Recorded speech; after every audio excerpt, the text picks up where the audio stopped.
बिस्मिल्लाहिर्रहमानिर्रहीम। अस्सलाम वालेकुम वरहमतुल्लाहि वबरकातुहू। वेलकम टू द फूड झटपट। आज मैं आपके साथ शेयर करूंगी मज़ेदार सी गाजर की खीर की रेसिपी। नॉर्मल राइस खीर तो हम बनाते रहते हैं, किसी भी सीज़न में बना सकते हैं, लेकिन ये सुरख सुरख गाजरों की खीर जो सिर्फ सर्दियों में ही आती हैं, उसका अपना ही मज़ा है। तो चलिए फिर जानते हैं कि गाजर की खीर, जिसको गजरेला भी कहते हैं, इसको बनाने का सही तरीका क्या है। टेस्टी गाजर की खीर बनाने के लिए जो अज्जा हमें दरकार है, उनकी मिकदार का ख्याल रखना ख़ास ज़रूरी है, फिर ही हमारी गाजर की खीर टेस्टी बनेगी। जैसे मैंने 3 लीटर दूध के लिए 1 कप चावल लिए, उसको भिगो दिए। आधा किलो गाजरें ली हैं, उनको छीला है, उनकी कील निकालें अंदर से, तो बाकी जितनी बची होंगी ये इसके लिए एनफ है। इसे ज़्यादा डालेंगे तो टेस्ट अच्छा नहीं आएगा, और चावल भी ज़्यादा कर देंगे तो अच्छा टेस्ट नहीं आएगा। अब सबसे पहले हम 1 टेबल स्पून घी लेंगे, देसी घी ले लें, ज़्यादा बेहतर है। उसे गर्म करेंगे, उसमें गाजरें डाल देंगे। सबसे पहले हम गाजरों को फ्राई करेंगे। फ्राई करने से गाजरों का पानी खुश्क हो जाएगा, और देसी घी में जब ये भून जाएंगी तो गजरेला और भी ज़्यादा मज़ेदार हो जाएगा। कुछ लोग गाजरों को डायरेक्ट दूध में डाल देते हैं, ऐसे उसमें कच्चापन रहता है। इस तरह अगर हम उसको फ्राई कर लेंगे थोड़े से ऑयल में, बिल्कुल मिनिमम घी लेना है हमने, उसके अंदर फ्राई करेंगे तो टेस्ट और ज़्यादा मज़े का हो जाए।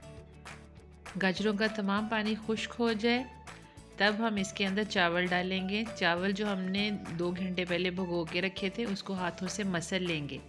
इसको बारीक ऐसे कर लेंगे, इसकी पेस्ट नहीं बनाएंगे, इसको ग्राइंडर में नहीं करेंगे, फिर वो और पुडिंग सी बन जाएगी। गाजरों में चावल का दाना दरदरा सा अच्छा लगता है, ऐसे हम चावलों को कर लेंगे। भीगे हुए चावल सॉफ्ट हो चुके होते हैं, इसलिए ये बहुत आसानी से ऐसे मसले जाएंगे और बारीक बारीक हो जाएंगे। अब चावलों को हम गाजरों के अंदर डाल देंगे और उसके अंदर 1 गिलास पानी भी शामिल कर देंगे, और अब इसको ढककर हम पकाएंगे इनको गलाने तक। जब ये गाजरें और चावल गल जाएंगे, फिर हम नेक्स्ट स्टेप करेंगे। हमने इसके अंदर 1 गिलास पानी भी शामिल कर दिए, और अब हम इसको मिक्स कर लेंगे और गलाने के लिए इसके ऊपर ढक्कन दे देंगे। तकरीबन 20 minute medium to low heat पर इसको पकने दें। जब चावल और गाजरें गल जाएं और पानी ड्राई हो जाए, फिर हम इसके अंदर उबलता हुआ दूध शामिल करेंगे। फुल फैट मिल्क मैंने शामिल किया है इसके अंदर 3 लीटर। आप डब्बे का दूध भी इस्तेमाल कर सकते हैं।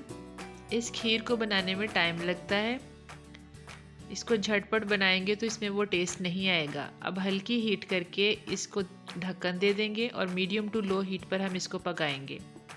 अब जब तक इसमें बॉयल नहीं आ जाता, इसमें चम्मच चलाते रहें।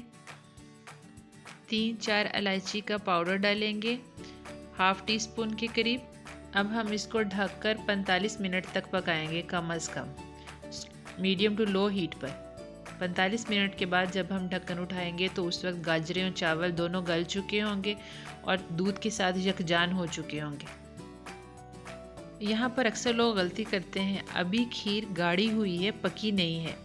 मज़ीद इसके मज़ेदार और टेस्टी करने के लिए इसके अंदर फ्लेवर्स डालेंगे, जैसे हम कोकोनट शामिल करेंगे, किशमिश शामिल करेंगे। ये तो मस्ट है ना खीर के इंग्रेडिएंट्स, ये लाजमी डालने चाहिए। और मज़ीद इसको क्रीमी करने के लिए आप इसमें खोया शामिल कर सकते हैं। मैंने खोया डाला है 1 कप। क्रीम भी शामिल की जा सकती है, खुश्क दूध भी शामिल किया जा सकता है, कंडेंस्ड मिल्क भी शामिल किया जा सकता है। जो भी डालना चाहें आप इसके अंदर, इसको ज़्यादा क्रीमी बनाने के लिए डाल सकते हैं। केवड़ा एसेंस भी डालेंगे, 1 ड्रॉप ओनली। इसका टेस्ट बहुत तेज़ होता है, बस 1 ड्रॉप डालना है, ये ऑप्शनल है।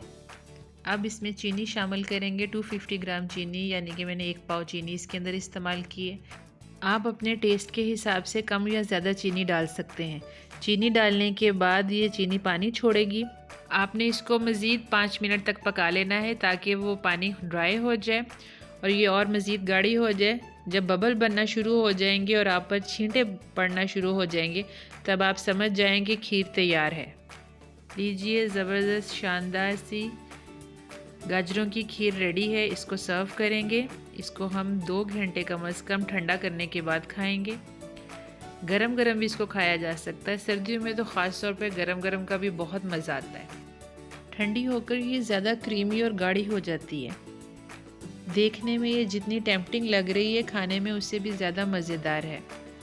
आप इसको ज़रूर ट्राई कीजिएगा और फीडबैक दीजिएगा कि आपकी रेसिपी कैसी बनी।